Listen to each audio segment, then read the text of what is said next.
అదన్న ఇప్పుడు జూబ్లీస్‌లో by elections వస్తున్నాయి కదా! మరి ఎవరు గెలిస్తే జూబ్లీహిల్స్ ప్రజలకు మంచిదంటారు? నాకు తెలిసి అయితే మ్యాక్సిమం 90% అయితే టీఆర్ఎస్ఏ గెలుస్తుందన్న.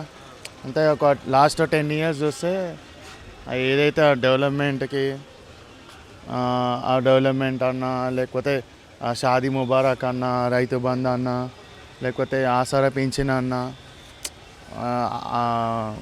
అంటే కొంచెం డెవలప్మెంట్ బాగుంది అట్లా అని. ఈ కాంగ్రెస్ లాస్ట్ 2 ఇయర్స్ నుంచి అసలు పట్టించుకుంటలేరు, కేర్ చేస్తలేరు. ఎన్నో 430 హామీలు ఇచ్చారు, ఒక్కటి నిలబెట్టుకోలేదు. ఆ గ్యాస్ 500 అన్నారు, కొంతమందికి వస్తుంది, కొంతమందికి వస్తలేదు. ఇంకా ఆసరా పెన్షన్ అయితే 2000 నుంచి అది 4000కి ఇస్తా అన్నారు, అది రాలేదు. ఆడవాళ్ళకి స్కూటీ అది ఇప్పిస్తా అన్నారు, అది లేదు. వికలాంగులకి 2500 ఇస్తా అన్నాడు, అది లేదు.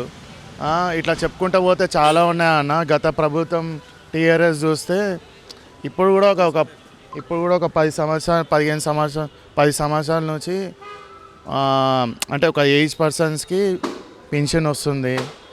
పాపం వాళ్ళు కొంతమందికి ఇప్పుడున్న ప్రభుత్వము మాకు అసలు ఏం రావట్లేదు, ఏం చేయట్లేదు.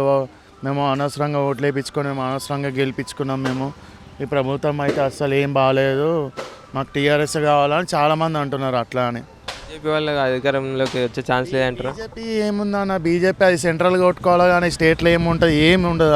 అసలు ప్రచారం లేదు, ఏం లేదు.